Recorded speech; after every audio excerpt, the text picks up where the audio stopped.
Hi guys, welcome to coding world. ठीक है, तो आज से हम लोग एक नया टॉपिक स्टार्ट करेंगे। Basically you can say a new concept that is called as recursion, isn't it? Basically आज से हम लोग, ठीक है, आज से हम लोग जो है रिकर्शन स्टार्ट करेंगे। सी ये so what I am trying to say is, ये रिकर्शन जो है इतना ही ज़्यादा इंपॉर्टेंट है कि इसका यूज़ हर जगह आएगा, इजंट इट?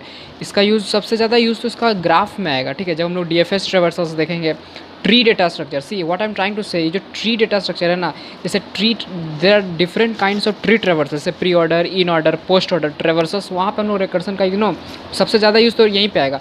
ग्राफ का जितना भी एल्गोरिदम्स आएगा सब में रिकर्सन की जाएगा। सी रिकर्सन सबसे ईजी टॉपिक होता है, लेकिन बहुत लोग को थोड़ा टफ लगता है कि बिकॉज उन लोग को बेसिक जो कंसेप्ट है वो नहीं पता होता था। आज की वीडियो में हम लोग यही डिस्कस करेंगे कि रिकर्सन क्या होता है, कैसे इसको ईजीएस्ट वे में हम लोग इसको समझ सकते हैं। नाउ ट्री, सी ग्राफ में there are many kinds of, जैसे कि शॉर्टेस्ट पाथ निकाल, जैसे डाइसकास्ट एल्गोरिदम्स हो गया, बेलमैन फोर्ड एल्गोरिदम हो गया, isn't it? Basically bellman Ford में DP से भी सॉल्व कर सकते हैं। एंड फ्लॉयड वॉर्शल एल्गोरिदम, बेसिकली जो डिस्कस्ट्रास एल्गोरिदम है ना, इसमें हम लोग रिकर्सिव भी यूज़ कर सकते हैं ना, आइटरेटिव भी यूज़ कर सकते हैं ना। There is something called as articulation point, short type bridges hand calculation, that is GPS tracker. Means जो हम लोग का अभी तो एंड्रॉयड ऑपरेटिंग सिस्टम में भी आ गया है, that is called location tracking based apps भी। हम लोग उसमें भी रिकर्शन का यूज़, बेसिकली GPS में हम लोग ग्राफ का भी यूज़ करेंगे एंड अल्टीमेटली ग्राफ का यूज़ करेंगे, ग्राफ एल्गोरिदम्स का यूज़ करेंगे, that is called shortest path algorithm, that is called Bellman Ford या Floyd Warshall algorithm, that is all pair shortest path. Will see later part. See तो हम लोग start कर रहे हैं रिकर्शन। सी रिकर्शन क्या होता है? And one more thing, there are something called as advanced data structures and algorithm, जैसे कि जहाँ पे हम लोग जैसे एडहॉक टाइप प्रॉब्लम्स हो गया, बैक ट्रैकिंग हो गया। सी सबसे अच्छा तो इम्पॉर्टेंट है बैक ट्रैकिंग। जो भी एप्पल iOS में होता है ना, ज़्यादातर वहाँ पे बैक ट्रैकिंग हम लोग यूज़ करते हैं। तो Apple iOS that is operating system, तो वहाँ पे भी सबसे ज़्यादा बैक ट्रैकिंग का यूज़ होता है। सी इन मशीन लर्निंग, हम इसका एप्लीकेशन बता रहे हैं रिकर्शन का। See in machine learning there is some in basically I am talking about in the context of AI, that is artificial intelligence. इसमें एक एल्गोरिदम होता है that is called as you can say back propagation, isn't it guys?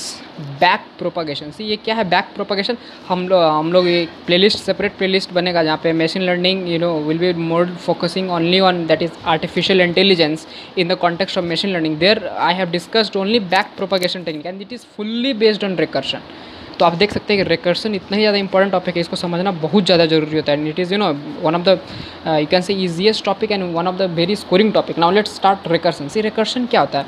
Suppose मेरे को 10 number दिया गया, ठीक है, 10 नंबर दिया गया, और 10 नंबर के basically this is number of items दिया गया। यू कैन से this is number of items, that is 10 items दिया गया। 10 आइटम्स क्या दिया गया? 1 2 3 4 5 6 7 8 9 10। अब मेरे को क्या बोला गया कि you have to add all this numbers, isn't it?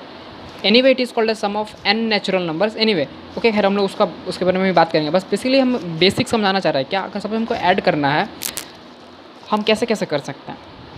ठीक है, सपोज हम एक ऐसा वेरिएबल लें that is int x equals to, इसको इनिशियलाइज कर दिए 0 से और एक लूप चला दिए दैट इज़ फॉर इंट, या you can also write as auto. अगर आप एक वेक्टर में इसको पुश करना चाहते हैं तो ओके, लेट मी, हम इसका कोडिंग दिखाई दे रहे हैं। हाँ, very simple coding, vector of type integer and let's say it is v, isn't it? Now what I'm trying to say, for auto it, isn't it? For auto it is equals to v dot begin, it not equals to v dot end, and you can say it plus plus। And इसमें अगर हम लोग ये लिख दें that is v dot push back x, उससे पहले हम लोग यहाँ पे एक चीज़ और कर लेते हैं that is x is equals to 0, see not x equals to 1 and here x plus plus, isn't it? Now क्या होगा अल्टीमेटली, अगर हम लोग यहाँ पे प्रिंट फंक्शन एक बना लेंगे, ठीक है, वो देख लेंगे कोडिंग कैसे होता है प्रिंट फंक्शन का। प्रिंट फंक्शन बेसिकली कुछ नहीं करेंगे, basically we have to print the, या लिख ही रहते हैं, ठीक है। It will take argument as vector of type v, and what it will do nothing, it will just you can say for int I is equals to 0, I not equals to basically you can से v dot and I plus plus, या I equal 0 पे जगह आप ये भी लिख सकते हैं, दैट इज़ यू कैन से v डॉट यू कैन से बिगिन फंक्शन, इजंट इट। ना इसमें हम लोग कुछ नहीं करेंगे, इसमें हम लोग सीधा करेंगे v व्हाट इज़, या ऐसे भी लिखा जा सकता है, that is v at ith position just see out and you are done. Okay, तो इससे क्या होगा, आपको जो भी नेचुरल नंबर से सम ऑफ एन नेचुरल नंबर्स मिल जाएगा। लेकिन see the time complexity of this problem is very high. और सबसे खास, सपोज अभी तो यहाँ पे बिग ऑफ एन दिख रहा है अपने को, लेकिन सबसे खास बात क्या है कि ये सिर्फ स्मॉल इनपुट्स के लिए ही काम करेगा। अगर सपोज मेरा एन एज बिग एज अगर 10⁻18 के कॉरेस्पॉन्डिंगली अगर हो जाए ना, तो ये एल्गोरिदम बहुत ज़्यादा स्लो हो जाएगा। हम ऐसा नहीं करें कि कंप्यूट कर, लेकिन बहुत ज़्यादा टाइम लग जाएगा। बट व्हाट वी वांट, अपने पास टाइम का कंस्टेंट होता है, सो हम लोग ऐसा तो कर नहीं सकते कि मिनिमम मैंने मैक्स टू मैक्स टाइम दे देंगे। अपने को टाइम मिनिमाइज़ करना होता है ना, हम उसको देखेंगे कैसे रिकर्शन से हम लोग इस चीज़ को सॉल्व कर सकते हैं। Isn't it guys? Okay, let me erase this. Okay, अगर आपने इसका नोट्स ले लिया तो डन, नहीं तो हम इसको इरेज करें। Okay, so take this note. Okay, now see हम लोग इसको रिकर्शन से कैसे करेंगे। ओके, सबसे पहले हम बताते हैं रिकर्शन क्या होता है। जब भी सपोज अगर हम इसी पिछले वाले प्रॉब्लम के लिए बात करें, सपोज अगर मेरे को कोई ये ला के बोल दे कि या द सम ऑफ मैंने 9 नेचुरल नंबर इज़ x, तो हम उसमें कुछ नहीं करेंगे, हम सीधा x में 10 जोड़ के आंसर दे देंगे आउटपुट में, इज़न्ट इट। 9 को कोई अगर सपोज ये मेरे लिए हुआ, अगर सपोज 9 को कोई ला के दे दे कि हाँ भाई 8 तक का है, that is 1 + 2 + 3 + 4 so and so up to 8, उसका वैल्यू अगर y है तो 9 क्या करेगा, x कैसे रिटर्न होगा, x का वैल्यू क्या हो जाएगा, दिस y + 9। ये क्या हो रहा है, ये फंक्शन अपने प्रीवियस वाले फंक्शन को बोल रहा है कि भाई तुम मेरे को पिछले मैंने इससे एक आर्गुमेंट कम तक का कंप्यूट करके ला के दे दो, और ये अपने आप में उसी जो कंप्यूट करके ला के दे रहा है उसी में अपने आप को ये जोड़ के आगे वाले को रिटर्न कर दे रहा है, isn't it. This is called as recursion when the same function is going to call again and again. जब सेम फंक्शन अपने आप को बार बार कॉल करेगा, लेकिन कुछ पैरामीटर कम करके, कुछ आर्गुमेंट कम करके। सी हम एक एग्जाम्पल दे रहे और क्लियर हो जाएगा। Suppose this is Fibonacci of n, इसका 3 केस पॉसिबिलिटी होता है। it is 0 when n is 0, it is 1 when n is 1, and it will return nothing fib of n minus 1 plus fib of n minus 2 when n is greater than 2, or you can also write here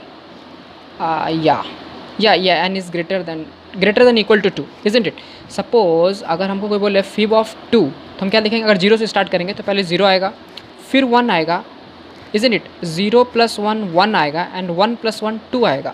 इस तरीके से होता है। 2 + 1 3, isn't it? 3 + 2 5, इस तरह से Fibonacci हम लोग कैलकुलेट करते हैं। तो एक्चुअली हो क्या रहा है, अगर हम लोग यहाँ पे ध्यान से देखें तो सपोज अगर हम isn't it? तो इस तरीके से चीज़ें हो रही हैं। अगर n 0 है, अगर आर्ग्यूमेंट में 0, अगर सपोज n का वैल्यू 0 हो जाता है 0 रिटर्न कर देगा, अदरवाइज 1, अदरवाइज ये कंप्यूट करेगा। ये फिब ऑफ n को पिछले 2 नंबर को ऐड करना पड़ता है, इजंट इट? तो यही n-1 n-2, सी यही फंक्शन बार बार अपने आप को कॉल कर रहा है विथ से। अगर यहाँ पे पैरामीटर n है तो यहाँ पे पैरामीटर n-1 है और पैरामीटर n-2 है। When n is greater than equal to 2, this formula is for valid. This is known as recursive solution. इसी को हम लोग डायनामिक प्रोग्रामिंग में बोलते हैं ऑप्टिमल सबस्ट्रक्चर। फटाफट देखिएगा, मेरे पास भी ज़्यादा टाइम नहीं। Optimal substructure, isn't it? Optimal substructure हम लोग इसी प्रॉब्लम को डीपी से भी सॉल्व करेंगे। डीपी में सॉल्व करने के लिए पहला कंडीशन होता है, दूसरा कंडीशन होता है कि there must be overlapping sub problem. सी अगर हम ओवरलैपिंग सब प्रॉब्लम का मतलब क्या होता है, let me tell you. Suppose अगर हम फिब ऑफ 5 निकालने बोल रहे हैं तो ये क्या करेगा, कुछ नहीं करेगा, फिब ऑफ 4 के लिए कॉल कर देगा एंड फिब ऑफ 3 के लिए कॉल कर देगा। क्यों कॉल करेगा? सी यहाँ पे 3 कंडीशन है, ये कंडीशन कब हिट होगा, ये कंडीशन तब हिट होगा जब n, सपोज यहाँ पे n 5 है तो ना ही n 0 है ना ही n 1 है, n is greater than equal to. So ये कंडीशन हिट हुआ, इसलिए दोनों को कॉल किया, isn't it? Fib of 4, see again check, n 0 भी नहीं n 1 भी नहीं, n greater than equal to 2 है, तो ये अगेन क्या करेगा, अपने से पिछले 2 आर्ग्यूमेंट कम करके कॉल कर लेगा, इजंट इट? फटाफट देखिएगा, फिब ऑफ 3 क्या करेगा, फिब ऑफ 3 भी वही करेगा, इसमें भी ये थर्ड कंडीशन हिट हो जाएगा, तो फिब ऑफ 2 के लिए कॉल कर लेगा एंड फिब ऑफ 1 के लिए कॉल कर लेगा, isn't it? Now see fib of 3 again क्या करेगा, कुछ नहीं करेगा, fib of 2 and fib of 1 के लिए। क्यों थर्ड कंडीशन इसमें हिट हो, क्योंकि n is greater than 2। Now see n is equal to 2, but इसमें भी थर्ड कंडीशन होगा, तो इसमें क्या हो जाएगा, fib of 1 and you can say here it is fib of 0। Now fib of 2 में भी ये सिमिलर केस होगा, तो मैं यहाँ पर लिख दे रहा है fib of 1 and fib of 0। इसलिए लिख लीजिएगा फीब ऑफ 1। अब ये इस वाले कंडीशन को हिट करेगा, that is an equal to, ये 1 रिटर्न करेगा। ये किसको 1 रिटर्न करेगा? अपने पेरेंट फंक्शन। सी स्टैक में कैसे आएगा? स्टैक में सबसे पहले फीब ऑफ 5 आएगा, फीब of 5, फीब of 4 and fib of 3 को कॉल करेगा, फिर स्टैक में ये आएगा, इजंट इट? मैंने अगर हम देखें, अगर स्टैक में देखें तो स्टैक में सबसे पहले क्या आएगा? फीब ऑफ 5, फीब ऑफ 5 2 को कॉल कर रहा है, दैट इज़ फीब ऑफ 4 आ रहा है, फिर फीब ऑफ 3 आ रहा है, इस तरह से सो एंड सो फोर्थ। लास्ट में क्या आ रहा है? फीब ऑफ 1, और इसके एक बाद है फीब ऑफ 2, और यहाँ पे है टॉप में है फीब ऑफ 0, इजंट इट? इस तरीके से स्टैक जिस दिन फीब ऑफ 0 अपने parent, that is fib of 0 का पेरेंट फीब ऑफ 2 होगा, एंड फीब ऑफ 1 का भी पेरेंट फीब ऑफ 2 होगा। देख लेते हैं, suppose fib of 1 now here n becomes 1, तो ये 1 रिटर्न करेगा। किसको रिटर्न करेगा? इसको रिटर्न करेगा, अपने पेरेंट को। See this is parent, this is children. Fib of 2 क्या रिटर्न करेगा? फीब ऑफ 2 अगेन अपने 2 चिल्ड्रन को कॉल करेगा, that is fib of 1 and fib of 0। Anyway अब सी, अब देखिएगा ध्यान से, यहाँ पे देखिए फीब ऑफ 2 यहाँ भी कैलकुलेट करें, यहाँ भी फीब ऑफ 2 कैलकुलेट करें, यहाँ भी फीब ऑफ 2 कैलकुलेट, यहाँ फीब ऑफ 3 की यहाँ भी कैलकुलेट, सेम फीब ऑफ 3 कैलकुलेट करें, फीब ऑफ 0 यहाँ भी कैलकुलेट करें, फीब ऑफ 0 यहाँ भी, फीब ऑफ 1 यहाँ एक ही प्रॉब्लम को बार बार हम लोग कंप्यूट कर रहे हैं, इजंट इट? एक ही प्रॉब्लम को बार बार कंप्यूट कर रहे हैं, इसीलिए इसी को बोलते हैं these are what, these are basically sub problems which are overlapping again and again, and we are computing the same problem again and again. इसी को बोलते हैं ओवरलैपिंग, इसी को हम लोग बोलते हैं ओवरलैपिंग सब प्रॉब्लम्स। डीपी में ये प्रॉब्लम सॉल्व होगा, क्योंकि इसमें ये सेकंड कंडीशन है डीपी का, और ये फर्स्ट कंडीशन है। देयर इज ऑप्टिमल सब। ऑप्टिमल सब स्ट्रक्चर का मतलब होता है अगर आप किसी भी फंक्शन के लिए रिकर्सिव इक्वेशन लिख पा रहे हैं, that means that problem can be easily solve with optimal sub structure, basically DP, because it has optimal sub structure and overlapping sub problem है ही, तो डेफिनेटली ये इसको हम लोग जो है डीपी से सॉल्व कर सकेंगे। लेकिन अभी हम रिकर्सन से दिखा रहे हैं, क्योंकि ये रिकर्सिव रिलेशन है। डीपी से हम लोग 2 तरीके सॉल्व करेंगे, that is first is top down DP and other one is bottom up DP. Top down DP को ही हम लोग बोलते हैं memorisation technique, and bottom up को हम लोग बोलते हैं टैबुलेशन मेथड। टैबुलेशन मेथड में हम लोग आइटरेटिव सोल्यूशन लिखते हैं, टॉप डाउन डीपी में हम लोग रिकर्सिव सोल्यूशन लिखते हैं। दे रहा हम डीपी में और भी अच्छे से डिस्कस किया, आप जाके वहाँ देख सकते हैं। नाउ सी, इसका टाइम कॉम्प्लेक्सिटी हम दिखा रहे हैं। सी यहाँ पे देखिए, यहाँ पे है 2 पावर 0, इजंट? यहाँ पे है बेसिकली 2 पावर 0, यहाँ पे है 2 पावर 1, बेसिकली 2 फंक्शन। यहाँ पे देखिएगा तो 2 पावर 2, 2 पावर 3, बेसिकली देखिए फीब ऑफ 2 देखिए, इजंट इट? नाउ इसी तरह से सो and so fourth, basically 2 power n तक चल जाएगा। अगर यहाँ से हम लोग कंप्यूट करेंगे तो बेसिकली हम लोग ऐड करें 2 power 0, 2 power 1, 2 power 2 and so and so forth 2 power n, that is giving you to big of 2 power n solution. ये आप इसको ऐड कर लीजिएगा, मैथमेटिक्स है फुल्ली बेस्ड। तो इसका जो टाइम कॉम्प्लेक्सिटी आ रहा है बिग ऑफ 2 पावर n आ रहा है। क्यों time complexity big of 2 power n आ रहा है? क्योंकि हम लोग आराम से देख सकते हैं ना, फीब ऑफ 3 यहाँ भी कैलकुलेट कर रहे हैं, यहाँ भी कैलकुलेट कर रहे हैं, फीब ऑफ 1 एक ही, what I am trying to say, एक ही सब, ये जो सब प्रॉब्लम है इसी को बार बार हम लोग रिकर्सिवली सॉल्व कर रहे हैं, बार बार सॉल्व कर रहे हैं एक ही चीज़ को। अगर इसीलिए इसका टाइम कॉम्प्लेक्सिटी, लेकिन डीपी से जब हम लोग सॉल्व करेंगे ना, उसका time complexity big of n आएगा। क्यों बिग ऑफ n आएगा? क्योंकि वहाँ पे हम लोग क्या करेंगे, सी अगर हम एक काम कर लें, अगर हम एक एरे मेंटेन कर लें, इजंट इट? अगर हम एक एरे मेंटेन कर लें, सपोज इंडेक्सिंग दे देते हैं, अगर हम एक एरे मेंटेन करें, सपोज जो मेरा fib of 0, basically fib of 0 and fib of 1 को हम 0 और 1 फिल करके रख देते हैं, इजंट इट? जो मेरा फीब ऑफ 2 यहाँ कैलकुलेट करके देगा, फीब ऑफ 1 देगा 1 एंड फीब ऑफ 0 देगा 0, जी ना, दोनों को ये ऐड करेगा, तो फीब ऑफ 2, फीब ऑफ 1 अपने parent, that is fib of 2 को क्या रिटर्न कर देगा 1, एंड फीब ऑफ 0 अपने पेरेंट को रिटर्न कर देगा 0। फीब ऑफ 2 क्या करेगा 1 + 0 दैट इज़ 1, ये फीब ऑफ 3 को रिटर्न कर देगा। तो जो फीब ऑफ 2 के पास में क्या वैल्यू आया 1, अगर हम एरे में मेंटेन कर लें, और फीब ऑफ 3 के पास में वैल्यू क्या आ रहा है, इसका एक चिल्ड्रन जो फीब ऑफ 2 है वो तो 1 रिटर्न कर रहा है, फीब ऑफ 1 इधर से भी 1 रिटर्न कर रहा है, तो फीब ऑफ 3 अपने पेरेंट को क्या रिटर्न करेगा 2। ये लेफ्ट पेरेंट, बेसिकली जो फीब ऑफ 4 है, इस नोड का जो लेफ्ट सब ट्री है वो 2 रिटर्न कर रहा है, और जो राइट सब ट्री है फीब ऑफ 2, सी फीब ऑफ 2 में क्या स्टोर है 1। अगर हम एरे मेंटेन करें तो कितना अच्छा रहेगा ना, बार बार कंप्यूट नहीं करना पड़ेगा फंक्शन को। एरे से हम वैल्यू देख लेंगे कि हाँ फीब ऑफ 2 पे क्या वैल्यू, बेसिकली 2th इंडेक्स पे क्या वैल्यू है, सीधा हम रिटर्न कर देंगे। तो इससे क्या होगा, बिग ऑफ n में काम हो जाएगा।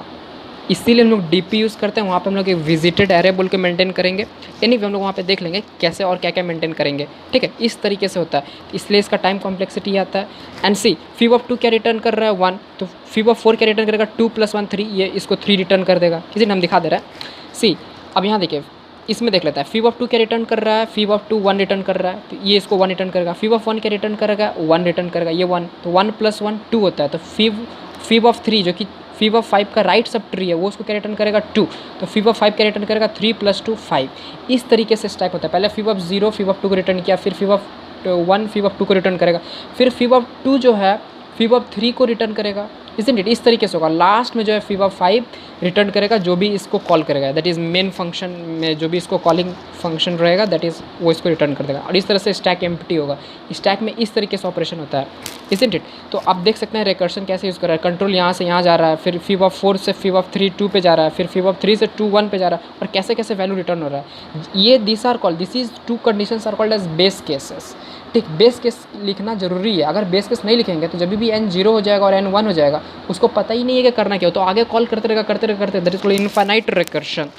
ठीक है, इसलिए बेस केस लेता है कि to stop the recursion, isn't it. इसको हम ऐसे भी लिख सकते हैं, return n if n is less than equal to 1। अगर n 1 होगा तो 1 रिटर्न करेगा, और n 0 होगा तो 0 रिटर्न करेगा। तो ये दो लिखें चाहे ये लिखें, ऑल आर सेम थिंग। तो बेसिकली ये दोनों कंडीशन हो जाता है। This is called as recursion. This is how recursion works, and I hope that you can get it very well how recursion works. Okay, और कैसे स्टैक यूज़ करता है, कैसे हम लोग इसको डीपी से भी यूज़ कर सकते हैं। हम लोग इसमें टोटल जो है 40 के आसपास प्रॉब्लम देखेंगे जो कि स्टैंडर्ड प्रॉब्लम्स है लीड कोड का, इजंट इट।